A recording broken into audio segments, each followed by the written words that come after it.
주 안에서 함께 말씀의 은혜를 나누게 되었음을 주님께 감사하고 하나님께 영광을 돌립니다. 오늘 어제에 이어서 우리 휴거의 시기에 대해서 다시 한번 조금 더 자세히 좀 다른 측면에서 우리 함께 나누어 보겠습니다. 오늘은 데살로니가 후서 2장 6절 말씀을 가지고 우리가 함께 생각해 보겠습니다. 저로 하여금 저희 때에 나타나게 하려 하여 막는 것을 지금도 너희가 아나니 불법의 비밀이 이미 활동하였으나 지금 막는 자가 있어 그 중에서 옮길 때까지 하리라. 사도 바울이 지금 이렇게 말하고 있는데요. 여기서 저가 누구냐? 저로 하여금 저희 때에 나타나게 하려 한다. 그래서 지금 막고 있다. 여기서 저가 누구냐? 적그리스도입니다.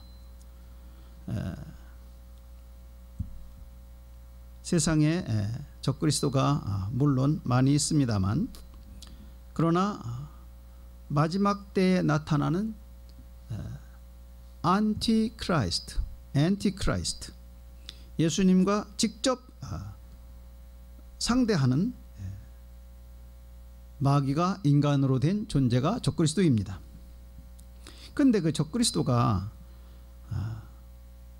지금 나타나는 것을 막고 있는다라고 했습니다. 막고 있다. 과연 누가 막느냐? 성령께서 막고 계시죠. 그런데 영문으로 보게 되면 막고 있는 자가 그 중에서 우리 한글로는 옮길 때까지라고 그랬는데 옮겨질 때라고 되어 있습니다. 수동태로, 피동으로 말이죠. 그래서 성령님께서 옮겨진다고 그러면 말이 안 되잖아요. 그래서 성령님께서 내주하고 계신 우리 성도들의 모임, 교회가 옮겨질 때까지 막는다, 그 소리입니다. 교회가 옮겨질 때까지 우리 성도들 속에 내주하고 계신 성령께서 우리들을 옮기실 때까지, 우리 교회가 옮겨질 때까지 적그리스도가 나오는 것을 막는다. 정확하게 하면 나타나는 것을 막는다. 리빌이라고 그럽니다. 리빌, 드러나는 것을. 리빌은 베일을 썼다가 베일을 벗는 것을 말하는 거죠. 베일을 벗는 것을 말합니다.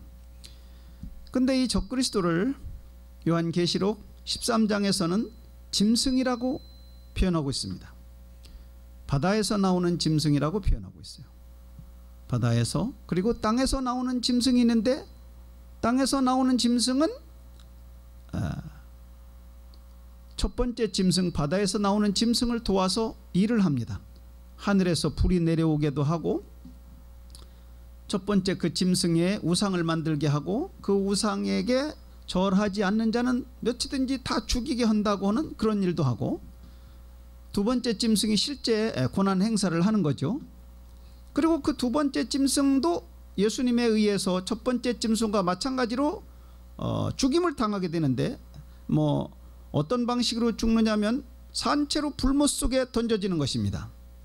그런데 이 두 번째 짐승을 뭐라고 그러냐면, 나중에 보니까 두 번째 짐승은 거짓 선지자라고 요한계시록에서 그렇게 말씀하고 있어요.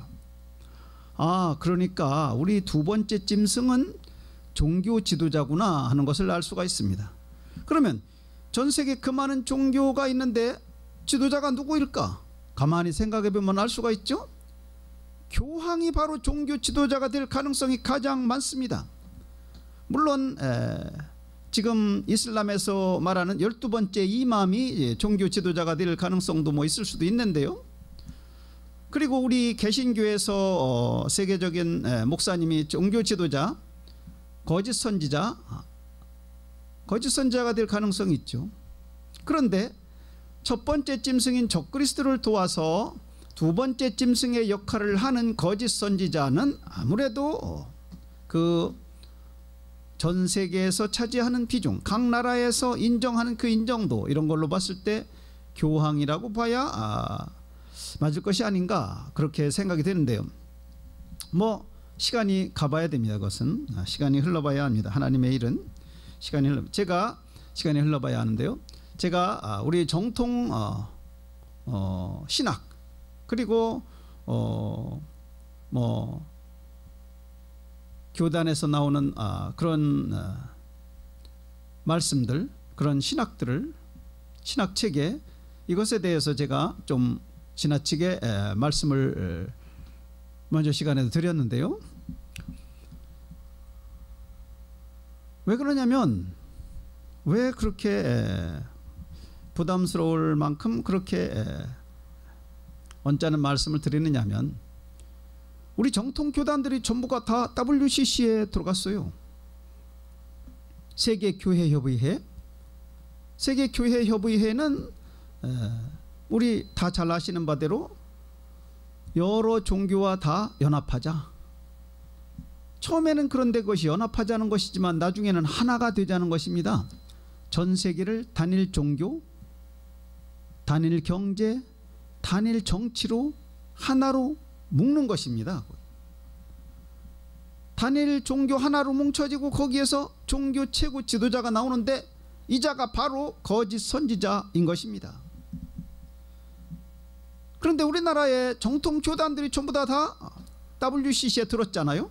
장로교에서는 반 통합 측이 WCC에 들었고 합동 측은 안 들었는데, 합동 측에서는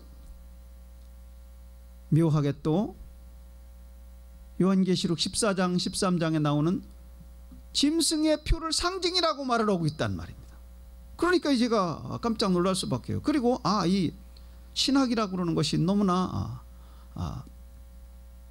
마지막 때 가서는 이상하게 흘러가는 것이구나 라고 생각을 할 수밖에 없었습니다. 그리고 우리가 예수님 초림하셨을 때도 보게 되면 그 당시에 신학자의 최고 우두머리, 최고 지도자가 가말리엘이었지 않습니까?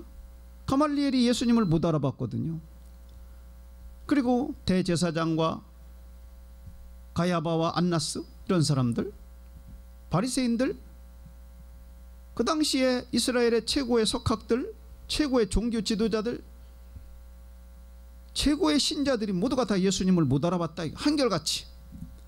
이것이 예수님이 재림하실 때에도 똑같은 판도가 되겠구나 하는 것을 생각할 수가 있어요. 왜냐? 우리나라 정통 교단들, 그 훌륭한 분들이 다 모여서 원탁 회의를 해가면서 텔레비에 모습을 보여주면서 WCC가 다 종거라고 말을 하니까요. 힌두교와도 손잡고 불교와도 손잡고 원불교와도 손잡고 이슬람 뭐 다 좋다 이겁니다. 우리 함께 가자. 우리가 섬기는 신은 하나이다. 그러려고 가는 것입니다. 예수님은 그런데 뭐라고 그러셨나요? 요한복음 16장에서 내가 곧 길이요 진리요 생명이니 나로 말미암지 않고는 아버지께로 올 자가 없느니라. 예수님께서 똑 떨어지게 그렇게 말씀하셨거든. 그리고 사도행전 4장 12절에서는 다른 이로서는 구원을 받을 수가 없나니, 그렇게 말씀했어요. 다른 이로서는 구원을 받을 수가 없다 이거예요. 다른 이로서는 구원을 받을 수가 없다. 하나님이 그리고 십계명 중에서 4계명이 다 그거에 관련된 거잖아요.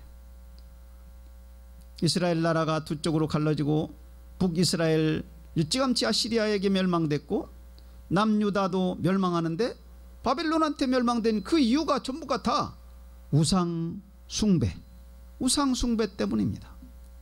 그런데 지금 각 다른 종교들하고 연합하자고 그러는 것은 결국에는 우상을 숭배하자고 그러는 것입니다. 요한계시록 13장 보니까 짐승과 짐승의 우상을 만들어 놓고 거기다 다 경배하게 만드는 것입니다. 그렇게 하려고 WCC를 만드는 것입니다. 1948년도 암스테르담에서 첫 세계 대회를 가졌는데요. 첫 집회를 가졌는데 1948년도가 어떤 해입니까? 바로 이스라엘 나라가 그 나라 땅에 2000년 만에 그 고토에다가 자기 나라를 세운 같은 해예요. 같은 해. 그러니까 여기서 뭐를 알 수 있어요? 아하, 마귀도 이제 종말을 준비하는구나. 하나님께서 이제 종말이 때가 되어서 이스라엘 나라를 옛 고토에 세우시니까 말씀하신 그대로 에스겔서 36, 37, 38장, 39장에 있는 그 바대로 이스라엘 나라를 다시 세우니까 마귀도 종말을 대비하려고 WCC를 세우는 것입니다. 우리나라의 이 WCC 본부가 어디에 있느냐면요, 본부라기보다는 이 여러 종교 혼합단체의 본부가, 헤드쿼터가 어디 있느냐면요, 안동에 있습니다. 서울에다 안 놓고 안동에다 그걸 둔 걸 보면 참 재미있죠. 이 사단이 계략을 알 수가 있습니다. 눈에 좀 드러나지 않게, 눈에 띄지 않게 하는 것입니다. 말이 좀 다른 데로 나갔습니다마는 우리나라 정통 교단들이 전부가 다 이 WCC에 들었다 이거예요. 하나님을 배반하고 나갔다입니다. 우리들이 존경했던 그 많은 훌륭한 목사님들이 전부 다 WCC에 들어갔다 이거예요. 신기하고도 놀라운 일입니다. 너무너무 놀라운 일이에요. 그러니까 정통 교단의 학설이라는 것이 내팽개쳐 버릴 수밖에 없는 것이 돼버렸다 이거예요. 제가 지금 생각할 때. 그리고 또 한 가지는 우리가 생각해 볼 것이 뭐냐면, 북이스라엘이 멸망하고 남쪽 유다 나라가 멸망하는데요, 그때 쓰임받은 선지자가 있어요. 예레미야지 않습니까? 예레미야가 남유다의 멸망에 대해서 처음부터 끝까지 예언했던 사람입니다. 처음부터 끝까지 그 말만 한 사람이에요. 그 얘기만 한 사람입니다. 그 얘기만. 신비하죠? 근데 우리가 생각해 볼 건요, 예레미야 외에 어떤 사람이 남유다가 바벨론에게 멸망될 것을 얘기했냐 이거예요. 어떤 선지자가? 아무도 안 했어요. 그러면 다른 선지자들이 예레미야보다 못해서 그러냐? IQ가 약하냐? 경험이 부족하냐? 하나님을 섬기는 열도가 덜해서 그러냐? 아니라 이겁니다. 아니에요. 그 이유는 하나님의 때가 아직 안 되었기 때문에요. 이사야 선지자 약 BC 800년 전쯤, 800년에서 700년대 넘어갈 때 말이죠. 그 다음에 엘리야, 비를 못 오게 하고 수많은 기적을 행하고 불병거 타고 하늘로 올라간 엘리야, 그 다음에 엘리야의 뒤를 이은 엘리사. 누가 남유다가 바벨론에게 멸망된다고 얘기를 했습니까? 한 번도 한 적이 없어요. 그걸 보면 알 수 있잖아요. 하나님은 때가 돼야 열어주신다. 때가 돼야 열어주시는 거예요. 때가 돼야. 그래서 루터나 칼빈이나 어거스틴이나 제 아무리 훌륭한 분들이라 하더라도 하나님의 때가 아직 안 되면 알 수가 없는 거예요. 성경에 적혀 있어도 모르는 거예요. 성경에 미리 다 사도 바울을 통해서 적어놔 줬는데도 불구하고 때가 아직 안 되었을 때는 아인슈타인보다도 더한 훌륭한 두뇌를 가진 신학자라 하더라도 이걸 알 수가 없는 거예요. 머리에 인식이 안 돼 버리는 거예요. 인식이 안 돼 버리는 것입니다. 우리가 그 점을 생각하고 제가 정통 교단의 학설을 조금 덜 좋게 말한 것에 대해서 이해를 좀 해주시고요. 오늘 이제 본문 말씀을 좀 더 깊이 생각해 보면,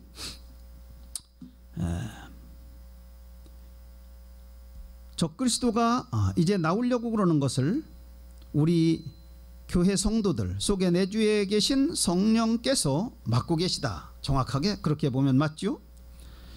그런데 이 적그리스도는요, 이 적그리스도는 언제 나오는 사람입니까? 적그리스도는 이 세상에 다 멸망하고 나서, 예수님에 의해서 멸망되고 나서 나오는 존재가 아니죠. 왜냐? 적그리스도가 7년 동안 이 세상을 틀어지고 단일 종교와 단일 경제와 단일 정치, 그리고 단일 군사, 그래서 이 세상의 모든 권력을 한 손에 다 쥐고, 세계의 모든 권력을 한 손에 쥐고 활동하는 사람인데, 이 사람이 활동하는 기간이 있어야 되잖아요. 이 기간이 7년입니다. 이 기간이. 다니엘서 9장 27절에는요 한 일해 동안의 언약을 굳게 맺는 자가 있다고 그랬습니다. 인간 세상에서 여러 사람과 더불어서, 그 여러 사람이 누구냐면 이스라엘 사람들과 그리고 팔레스타인 아랍권하고 그리고 전 세계 유럽의 지도자들 그리고 미국의 지도자, 아메리카의 지도자들 그리고 중국과 러시아의 지도자들과 함께 모여서 한 일에 7년간의 언약을 맺는 사람이 바로 적그리스도인 것입니다. 그 적그리스도가 환난의 끝에 죽음을 임박하고 1시간 전에 나와서 예수님한테 죽임을 당해서 그냥 산채로 불못에 들어가기 1시간 전에 나오는 것이 아니잖아요. 한두 달 전에 나오는 것이 아니잖아요. 7년 전에 나온다고 성경에 분명히 이렇게 되어 있어요. 7년 전에. 그리고 이 다니엘서의 중요성에 대해서는 예수님이 직접 말씀하셨습니다. 마태복음 24장 15절에 다니엘이 말한 바라고 예수님이 딱 말씀을 해주셨다. 다니엘이 말한 바, 멸망의 가증한 것이 거룩한 곳에 선 것을 선다, 그렇게 예수님이 말씀하셨어요. 멸망의 가증한 것이 바로 적그리스도가 새 예루살렘에 지금 이스라엘 예루살렘에 세워지는 신전, 그 신전에 앉아가지고 자기가 하나님이라고 일단 선포를 한 후에 그리고 자기 동상을 세우는 것입니다. 이 적그리스도가 7년의 후에 나오기 때문에 7년간 활동을 하기 때문에 7년 후에 나오는 것이 아니고, 그렇기 때문에 이 적그리스도가 나오는 것하고 연결을 시킨 사도 바울의 말이 무엇을 의미하느냐 하면 7년 전에 휴거가 있다. 예수님 지상재림 7년 전에 휴거가 있다고 그러는 것을 우리에게 알려주는 것입니다. 왜 그러냐면 데살로니가 후서 2장 3절에요. 2장 3절에 너희가 속지 말라. 먼저 배도하는 일이 뭐에 속지 말라 그러냐면 휴거의 시기에 대해서 속지 말라 그러는 것입니다. 먼저 배도하는 일이 있고 불법의 사람 멸망의 아들이 나타나기 전에는 이르지 아니한다. 멸망의 아들이 나오기 전에는, 멸망의 아들이 드러나기 전에는 휴거가 일어나지 아니한다라고 말하고 있기 때문입니다. 그런데요, 여기서 예수님의 모임에 관해서, 예수님 앞에 모임에 관해서 이 말을 예수님이 이것이 지상재림이라고 생각하려고 하는 분들이 있는데요. 지상재림이라고? 지상재림이 아닌 것은 이 예수님 앞에 모이는 것하고 적그리스도가 나타나는 것하고가 연결되어 있잖아요. 그러면 뭐냐? 예수님이 공중에까지 오시는 것이 성립이 되는 거예요. 공중에 오셔서 우리를 데려가시는 것이. 그가 어디에 있느냐? 그 말씀이 요한복음 14장에 있지 않습니까? 내가 너희를 위해서 처소를 마련하러 가노니 가서 너희를 위해서 처소를 마련하면 내가 다시 와서 너희를 내게로 영접하여 나 있는 곳에 너희도 있게 하리라. 예수님께서 하늘에 있을 곳을 마련하시고 우리를 데리러 오신다고요. 데리러 오셔서 우리를 데리고 가신단 말입니다. 그 일이 먼저 있는 것입니다. 요한복음 14장 1, 2, 3절이 분명히 있는데도 불구하고 이게 없다고 그러는 목사님들이, 정통 신학자, 정통 목사님들이 얼마나 많은지 모릅니다. 얼마나 많은지 몰라요. 그래서 그런 거는 없다고 그래요. 그런 거는 없다. 아니 그럼 그분들은 성경을 통째로 다 뜯어 없애버리는 거예요. 성경의 몇 줄을 없애버리는 것입니다. 그러면 어디에 해당됩니까? 그분들은요, 계시록 끝에 나오지 않습니까?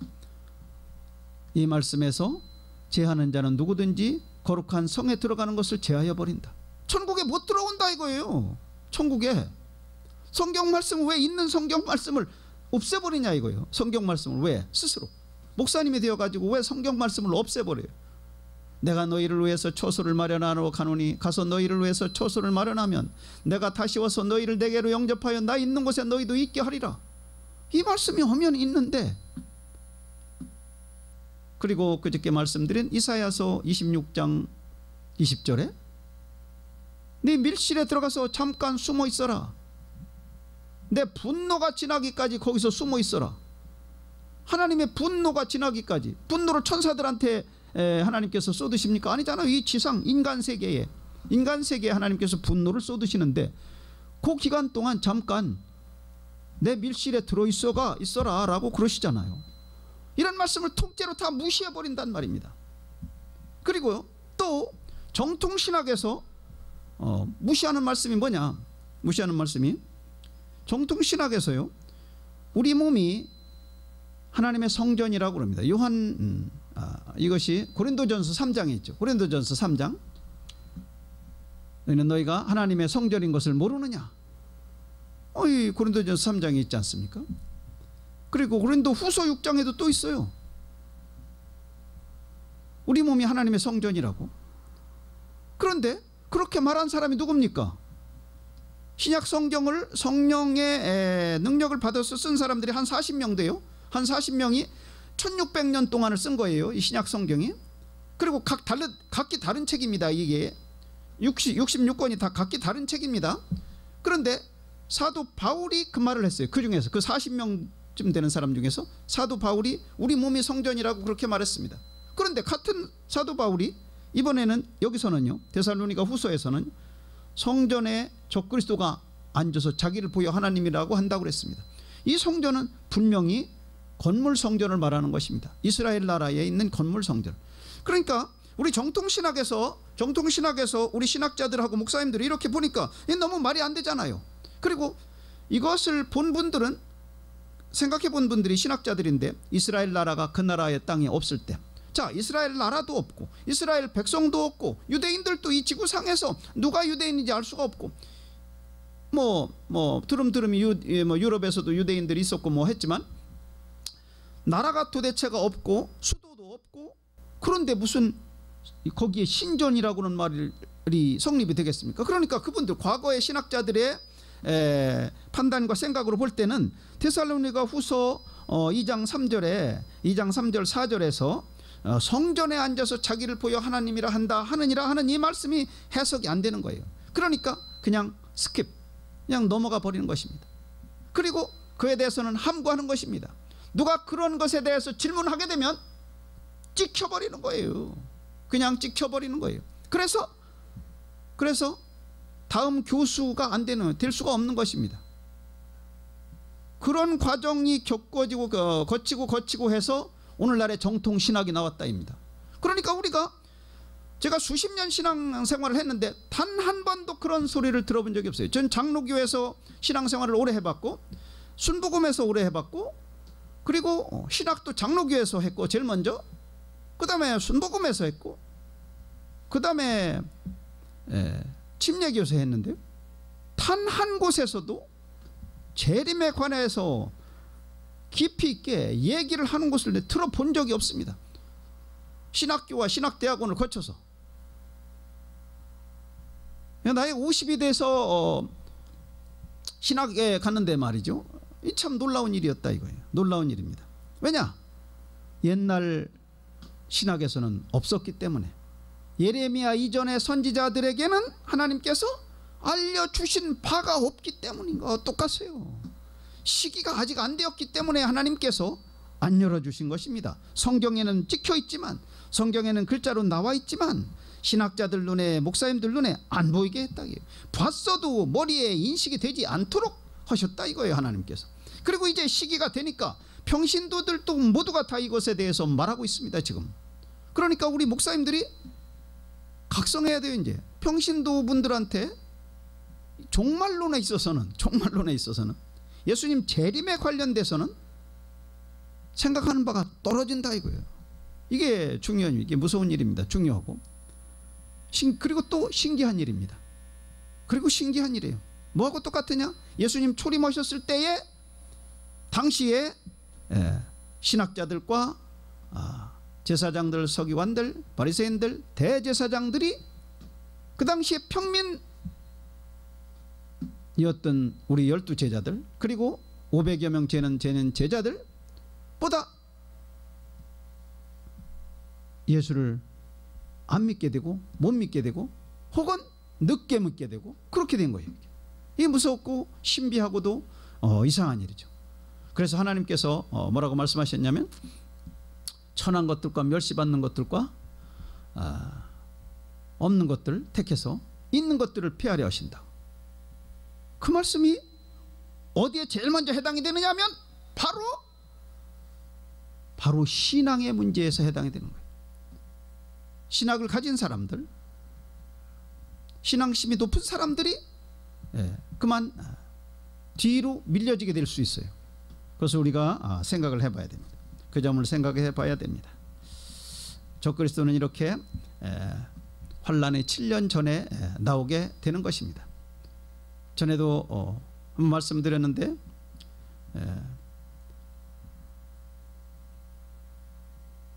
마태복음에서는 예수님의 족보가 아브라함에서부터 시작이 돼요. 처음부터 유대인들에게 알려주시는 말씀 이기 때문에 그렇습니다. 아브라함부터라고 하면 그냥 유대인들은 그냥 바로 알아버립니다. 그런데 이방인들에게 주는 복음인 누가복음에는 예수님과 예수님의 아버지, 그 아버지, 그 아버지 그렇게 거슬러 올라가요. 예수라고 그러는 사람이 있었는데 그 아버지는 목수였었고 그 아버지 요셉 이렇게 해서 올라가서 아브라함을 지나서 그 위에 하나님, 아담, 하나님까지 올라가는 것입니다. 이방인들한테는 그렇게 설명을 해줘야 알기 때문에 그런 것이에요. 그리고 마태복음에는 유대인들에게 주는 마태복음에는 1장 1절 처음부터 그냥 아브라함 얘기를 딱 시작을 하는데 이방인들에게 주는 누가복음에서는요 1장 2장 3장 한참까지 가잖아요.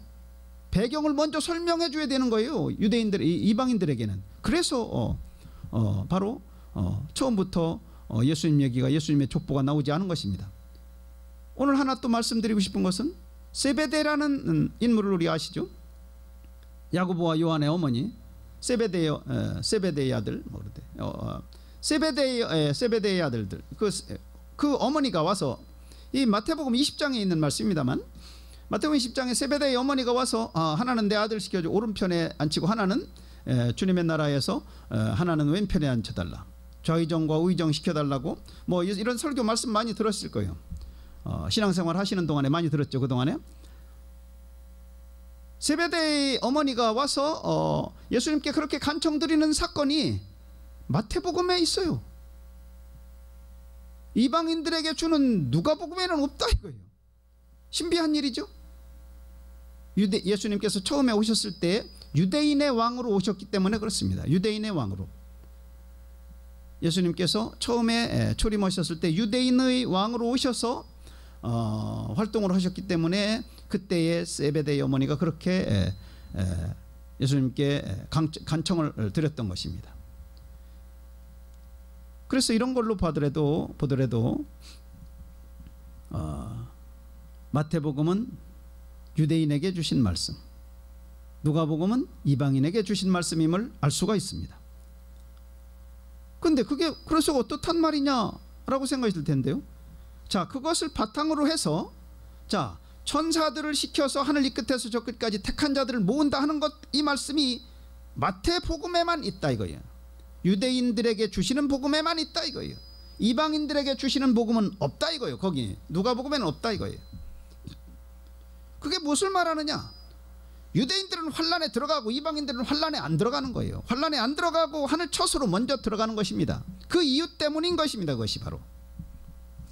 그리고 그때는 언제라고요? 오늘 말씀과 연결시켜서 보면 적그리스도가 나오는 때에 적그리스도는 드러나게 됩니다. 적그리스도가 이렇게 드러납니다. 세상에 드러나게 되고 우리 그리스도인들은 올라가는 거예요. 우리 그리스도인은 하늘 밀실로 들어가는 것입니다. 하늘 밀실로 들어가는 거예요. 적그리스도는 세상의 베일을 벗고 우리 그리스도인들은 휴거돼서 올라가는 것입니다. 그런데 베일을 벗는 그 일이 뭐냐? 이스라엘의 7년 평화죠. 여러 사람들과 더불어서 한 일의 동안의 언약을 굳게 정하는 것입니다. 신비한 것은요, 예수님께서 베들레헴에서 태어나신다고 그런 것이 미가서 5장 2절에 있는데 그것을 사람들이 다 알아서, 그래서 예수님에 대해서 설왕설래할 때 바리새인들과 서기관들이 뭐라고 하냐면 예수님을 베들레헴에서 태어나지 않고 예수님이 갈릴리 나사렛에서 나신 걸로 알고 거기서 성장하셨기 때문에 나사렛에서 무슨 선지자가 나올 수가 있냐? 나사렛에서 어떻게 메시아가 나온단 말이냐? 이렇게 말을 했잖아요. 자, 적그리스도는요, 나중에 제가 이제 이것은 상상입니다. 이것은 성경에 안 나오는 얘기인데 말씀인데요. 적그리스도는 나와서 어떻게 할 것이냐면 성경에 미가서 5장 2절에 베들레헴 에브라다야 너에게서 너희를 다스릴 왕이 나온다고 그랬기 때문에 아마 자기가 베들레헴 태생이라고 그렇게 할지도 모르겠어요.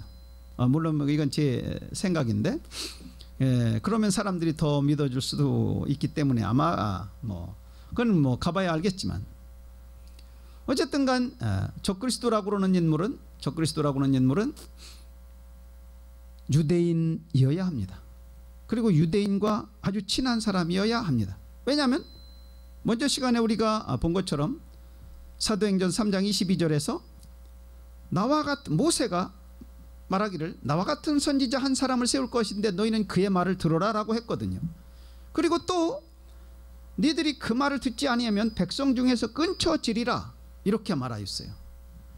자, 유대인들이 그러면 자기네 백성 중에서 끊쳐지는 것을 심각하게 생각하느냐? 요즘 젊은 사람들은 그렇게 생각 안 하죠.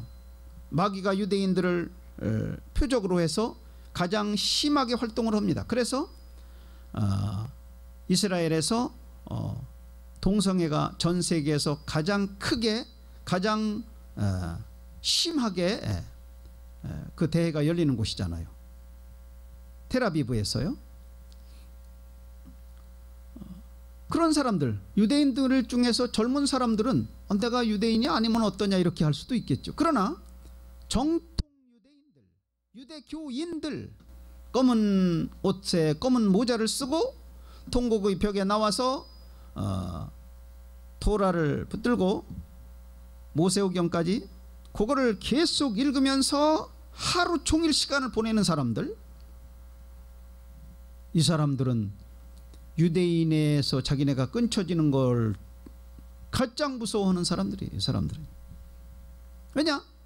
하나님의 선택받은 백성이라고 생각하기 때문에 그렇습니다. 아직도 그것을 우리가 생각해야 되겠고요.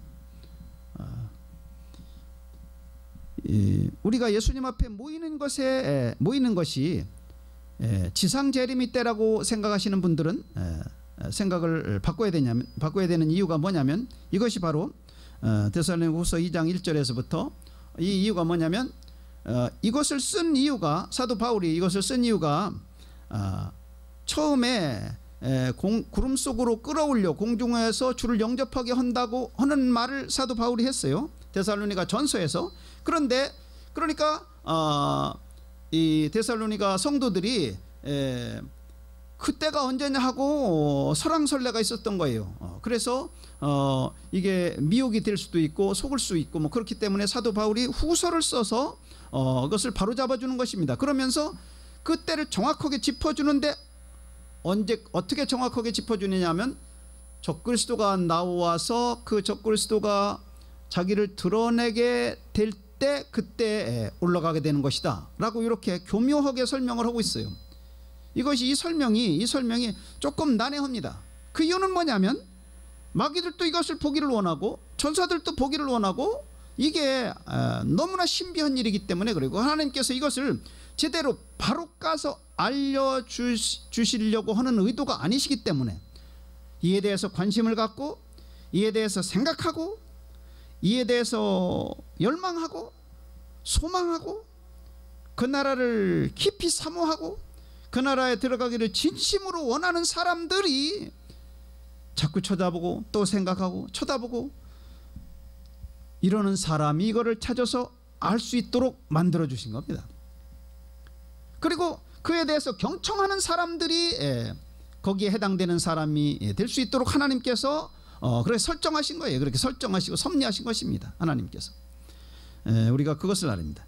하늘나라는 우리 제가 귀가 안 들리고 말이 잘 어눌하고 이런 분들을 비하해서 말하는 것이 아니고 그분들은 천국에 들어가기 쉬워요. 실제로. 그러나 다른 의미에서 귀가 잘 들리고 입으로 말하기 쉽고 눈으로 잘 볼 수 있는 사람들이 천국에 못 들어가는 경우가 많은데요. 어떤 경우냐면 귀가 있으되 귀를 닫고, 눈이 있으되 눈을 막고, 입이 있으되 입으로 말하지 않는 사람들이 천국에 못 들어가는 거예요.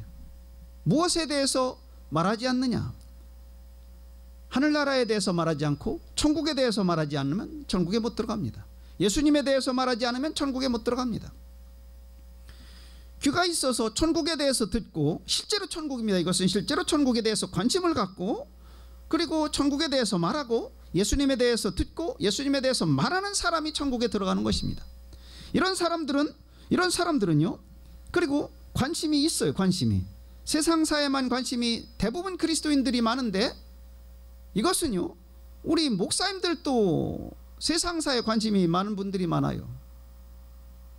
천국에 관해서, 그리고 하늘나라에 관해서 주님께서 우리들에게 앞으로 어떻게 하실 건가 하는 것에 대해서 관심을 많이 가져야 돼요. 그래서 들어야 됩니다. 그리고 눈으로 봐야 됩니다. 그런 귀절들을 눈으로 봐야 돼요. 자기 직접 찾아서. 그리고 입으로 말해야 됩니다. 입으로 말해야 돼요. 이렇게 눈과 귀와 입을 활용하는 분들이, 천국과 예수님에 대해서 활용하는 분들이 들어가게 되는 거예요. 공개적으로 예수님에 대해서 시인하지 않으면 천국은 절대 못 갑니다. 그 어떤 사람이라도 아무리 예수를 잘 믿어도 입이 있어서 말을 할 수 있는 사람이라면 공개적으로 예수를 시인해야만 들어가는 것입니다. 너희들이 내가 사람 앞에서 나를 시인하면 나도 하나님과 천사들 앞에서 너희들을 시인할 것이요, 너희가 사람 앞에서 나를 부인하면 나도 하나님과 천사들 앞에서 너희를 부인하리라 라고 예수님이 말씀하셨기 때문에 그건 영락없는 말씀인 것입니다. 그것은 영락없는 말씀이에요. 자, 우리 예수님 앞에 모이는 것은 예수님이 공중 재림하시는 것을 의미하는 것이다. 데살로니가 후서 2장에서 우리가 그 앞에 모임에 관해서라고 그랬는데, 그 앞에 모이는 것은 공중 재림하시는 것을 말하는 것이다. 또 하나 이 말씀이 공중 재림이라는 것을 의미하는 것은 뭐냐면 적그리스도와 연결시켰기 때문인 것입니다. 적그리스도는 7년 전에 나오고, 정말 예수님이 지상 재림 7년 전에 나오는데 이 적그리스도 나오는 것하고 연결을 시켰다 이거예요. 예수님 앞에 우리가 모이는 것에 관해서 적그리스도와 연결시켰다 이거예요. 멸망의 아들과. 그렇다면 7년 전에 주님 앞에 우리가 모인다는 얘기가 되잖아요. 7년 전에 예수님 지상 재림의 7년 전에 우리가 주님 앞에 모인다는 얘기인 것입니다. 그것은 바로 이 말씀이 적그리스도와 연결되었다고 그러는 말씀은, 왜냐? 적그리스도는 7년 전에 이 지구에 나타나기 때문에, 베일을 벗기 때문에, 드러나기 때문에, 그 신분을 드러내기 때문에 그렇습니다. 우리가 그 점을 생각해야 하고요. 그래서 우리 오늘 휴거의 시기에 대해서 더 좀 생각해 보는데요. 이제 휴거의 시기에 관해서 그러면 정확하게 거기를 찔러서 주께서 우리를 세우심은 그의 진노에 이르지 않게 하신다고 그런 말씀, 그런 것도 우리가 7년 전에 환란된다. 그리고 오늘 데살로니가 후서 이렇게 우리가 모이는 것이 적그리스도와 연결시켜져 있다. 예수님 앞에 우리가 모이는 것이 적그리스도와 연결시켜져 있다고는 점에서 7년 전에 우리가 간다, 휴거된다, 하늘밀시에 들어간다 하는 것과, 그리고 이제 정확하게 그런 구절이 어디 있느냐? 그리고 요한계시록에 있어요. 요한계시록에 있는데, 요한계시록 3장 보십니다. 요한계시록 3장 보시면요, 요한계시록 3장 10절에는 무슨 말씀이 있냐면, 내가 나의 인내의 말씀을 지켰은즉 내가 너를 지키어 시험의 때를 면하게 한다. 그렇게 말씀하고 있습니다. 내가 너를 지키어 시험의 때를 면하게 한다.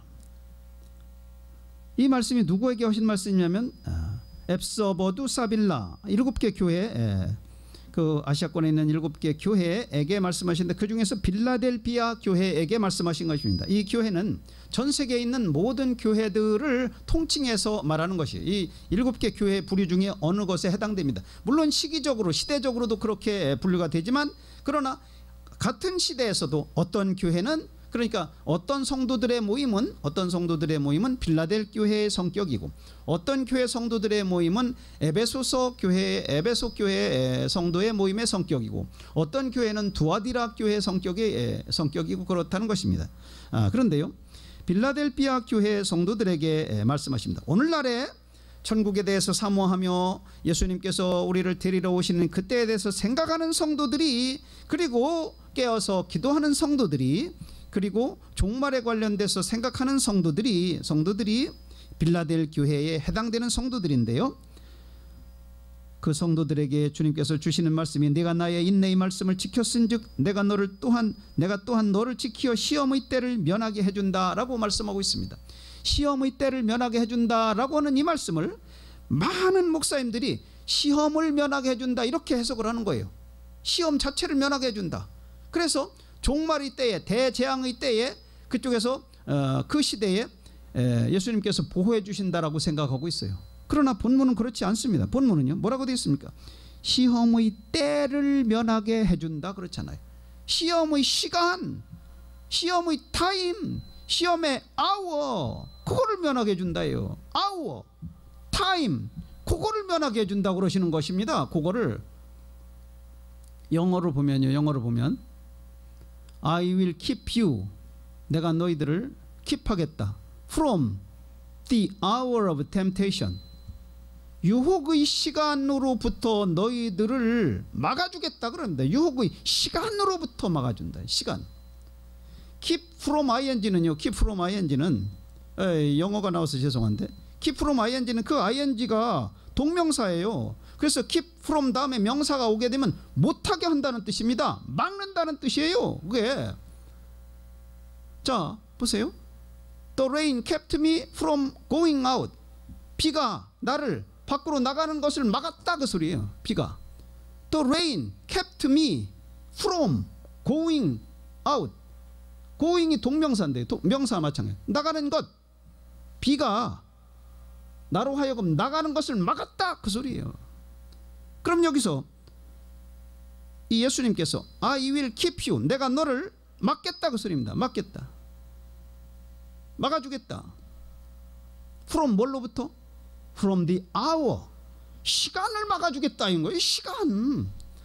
from the hour of temptation, 유혹의 시간을 막아주겠다. 시간이 못 오게 하겠다 이게, 너를 갖다가. 그러면 어떤 방법이 있습니까? 우리 살아있는 사람이, 이 지구에서 살아있는 사람이 나에게 시간을 막아주려면 어떻게 돼요? 내가 그 전에 죽으면 시간이 막아집니다. 나한테. 그 시간이 나한테 안 오잖아요. 또 하나는 뭡니까? 또 하나는 내가 죽지 않으면 지구를 떠나야 되는 것입니다. 지구를 떠나게 되면 내가 지구 시간에 해당에 적용이 안 되잖아요. 지구를 떠나게 되면 내가 우주의 명왕성이나 해왕성으로 가 있으면요, 내 지구의 시간에 해당이 안 되는 거예요. 예수님께서 우리를 그 시간으로부터 우리를 막아버리시겠다. 그 시간이 우리에게 오는 것을 막아버리겠다 이거예요. 우리를, 그 소리입니다. 그 소리. 그거를 달리 이상하게 해석하는 분들이 얼마나 많은지 묻습니다. 얼마나 많은지 몰라요. 정통신학에서 그것도 말입니다. 그러니까 우리가 그것을 잘 생각해야 돼요. 그러면 거기서 그 템프테이션이 뭐냐? 템프테이션이 뭐냐? 어떤 데서는 그걸 트러블이라고 나왔어요. 어떤 데서는 그것이 환란이라고 그러는데, 트리뷸레이션이라고 그러는 데도 있고, 트러블이라고 그러는 데도 있고, 어떤 데는 템프테이션이라고 그러는 데도 있는데요. 템프테이션이 주로 많습니다. 템프테이션이. 우리 킹 제임스판은 템프테이션인데요. 그 템프테이션, 유혹의 시간을 막아주겠다. 우리에게, 우리 그리스도인들을 유혹의 시간으로, 유혹의 시간이 못 오게 하겠다 이게. 우리들한테는 유혹이 뭐냐? 유혹이 바로 오른손이나 이마에 표를 받고 매매를 하는 것입니다. 오른손이나 이마에 표를 받고 매매를 하지 않으면 살 수가 없어요. 적그리스도에게 경배하고 오른손이나 이마에 표를 받아야만 살 수가 있는 시대예요. 병원에도 가고 학교에도 가고 차도 탈 수 있고 그러는 시대가 옵니다. 그러니까 이 표가 유혹이 되는 거예요. 유혹이. 아담과 이브 따먹은 선악과보다도 더 센 유혹이 우리 앞에 놓여 있습니다. 우리나라에서도 벌써 시작됐어요. 우리 신한은행에서 그 표에 대해서 벌써 광고하기 시작했습니다. 한 이틀 됐어요. 2, 3일 됐을 거예요. 이 표가 만들어진 지가 한참 오래되었습니다. 미국의 정부에서 만들었는데요. 미국 정부에서 신비한 일이죠. 그것도 마지막에 미국 정부가 그런 일을 하다니 참 신기한 일입니다. 미국 정부에서 미국 정부 돈을 들여서 38년 정도 시간 들여가지고 개발해냈어요. 그 표를 개발해내서 지금 전 세계 모든 사람들에게 다 장착시킬 수 있을 만큼 만들어져 있어요. 제가 먼저도 한번 말씀드렸는데요. 루슨 테크놀로지스라고 그러는 회사에서 만들었습니다. 미국 정부 자금으로 만들어서 CIA에서 그걸 관장을 했습니다. 우리 그 유혹, The Hour of Temptation이라는 말이 그 템프테이션이 바로 그 유혹인데요. 유혹이 바로 그 유혹이 표에 관한 유혹입니다. 마지막 때에는 그 표가 없이는 살 수가 없습니다. 마지막 때는 종이도는 사라지는 것입니다. 우리 이 오늘 본문 요한계시록 3장 10절에서 그 유혹의 시간에서 우리를 막아준다. 유혹의 시간, 그 마지막 환난의 시간에서 우리를 막아준다. 그런데 그 일은 그 유혹은 그거는 뭐냐? 온 세상에 임하여 땅에 거하는 자들을 시험할 때다. 그때는 온 세상에 임해서 땅에 거하는 모든 사람을 시험한다 이거예요. 성경 말씀이 무섭게 적용되는 시대에 우리 살고 있습니다. 그리고 그것이 지금 개발돼서 나왔습니다. 그리고 정통신학에서는 이것을 뭐라고 하냐, 장로교 정통신학에서 그건 상징이다라고 말하고 있습니다. 놀라운 일이죠. 가톨릭에서 창세기 1장부터 3장까지는 그건 신화다 그렇게 말하고 있는 거예요. 괴를 같이 하고 있는 것입니다. 괴를 같이 하고 있는 것입니다. 성경을 부정하고 성경을 상징이라고 하려고 그러면 뭘로 성경을 믿습니까? 웬일로? 그런데 마지막에 오니까, 마지막 때가 되니까 성경을 부인하는 일이 벌어지고 있습니다. 여기저기에서 도처에서 정통의 관을 쓰고 전부가 다 그렇게 하고 있습니다. 그래서 우리가 조심해야 돼요. 지금은요, 파에 무관해야 됩니다. 장로교, 감리교, 침례교, 순복음 이런 파에 연연하고 거기에서 지금 묶여 있어서는 안 돼요. 오직 성경에 묶여 있어야 됩니다. 성경에 묶여 있어야 돼요. 이 종말의 때에는요. 종말의 때에는 어느 신학에 매여 있으면 안 되는 것입니다. 성경에 매여 있어야 되는 것입니다. 성경에. 그 점을 잘 생각해야 됩니다. 그 많은 분들이, 그 많은 훌륭한 분들이 WCC에 들어가서 힌두교에도 구원의 길이 있고, 불교에도 구원의 길이 있고, 원불교에도 구원의 길이 있다. 말이 되는 소리입니까? 얼마나 무서운 형벌을 영원토록 받으려고 그런 일을 하신단 말입니까? 목사님들이 그렇단 말이에요. 제가 부산 WCC에 세계대회 열릴 때 그때 거기 갔었는데요, 하나님께서 저한테 그냥 WCC가 뭔지를 바로 보여주셨어요. 거기 앉아서 이제 WCC 세계대회를 그 집회에 들어가는 사람들은 건물 안으로 들어가고, 반대하는 사람들은 그 바깥에 광장이면서 넓은 길인데, 인도인데 거기 전부 앉아서 찬송을 부르고 기도를 하고 있는데요. 기도를 하고 있는데 보십시오. 저는 길가에 이렇게 서 있었어요. 길가에 서 있는데 찬송을 하고 기도를 하면서, 그런데 어떤 차가 우리가 그런 예배를 시작하려니까 막 차가 한 대가 딱 와서 서요. 요즘에 국회의원들 혹은 대통령 선거할 때 그 차들 있지 않습니까? 광고하는 선전 광고하는 그 차들. 그리고 옆이 딱 열려요. 옆에 차의 옆이. 그리고 딱 열리고, 그리고 거기서 큰 화면이 나타나는데요, 맨 처음에 하는 일이 불교 중이 딱 나와서 중이 설법하는 얘기를 딱 제일 일면에 딱 보여주고 있는 거예요. 하나님께서 보여주신 거예요. WCC라는 게 뭐라는 것을 보여주시는 것입니다. WCC라는 것이 뭐라는 걸. 근데 재미있는 걸 보십시오. 우리나라에서 부산에서 유명한 목사님이 있어요. 정통 훌륭하신 목사님인데요, 저도 그분의 책을 옛날에 본 적이 있습니다. 훌륭하신 분으로 소문이 나 있고, 저도 훌륭하신 분으로 존경을 하는 분이에요. 그런데 그분의 교회에서 우리 WCC를 반대하는 사람들을 재워주겠다라고 그렇게 연락이 왔었어요. 그런데 저희들이 막상 거기 도착하니까 그분은 제주도인가 미국이론가 어디 떠나셨다고 그러고, 다른 분이 딱 연락을 하기를, WCC를 반대하는 사람은 우리 교회 못 온다. WCC 반대로 WCC 찬성하는 사람들, WCC 집회에 온 목사님들과 외국에서 온 분들, 이런 분들을 자기네 교회에서 재워주기로 그렇게 했다고. 놀랍죠? 놀랍습니다. 정통이 한순간에 마귀로 바뀌는 시대입니다. 지금은요. 정통신학이 예수님의 오시는 것을 극구 반대하다가 예수님으로부터 정면으로 벌을 받게 되는 그런 시대가 바로 지금 시대입니다. 무서운 시대입니다. 지금은. 그래서 우리들은 성경에 매달려야 되는 거예요. 성경 말씀이 뭐라고 했나, 성경 말씀이 뭐라고 하시는가에 주의해야 합니다. 그래서 우리들은 한 사람도 나고자가 없이 주님을 기쁘시게 하는 대열에서 함께 있다가 주님께서 하늘의 처소를 마련하시고 우리들을 데리러 오시는 그때에, 적그리스도가 막 베일을 벗고 드러나는 그때에 우리가 주님 앞에서 만나서, 그리고 우리가 신비로운 몸으로 변화되어서 하나님께 감사하며 영광의 찬송을 부르며 그 좋은 세계, 영원한 젊음의 세계, 영원한 아름다움의 세계, 영원한 기쁨의 세계, 영원히 늙지 않는 세계, 영원의 젊음의 세계, 그 세계로 함께 들어가야 되겠습니다. 그런 복된 성도님들, 그런 복된 우리 모두 다 되시기를 예수 그리스도 이름으로 축원합니다.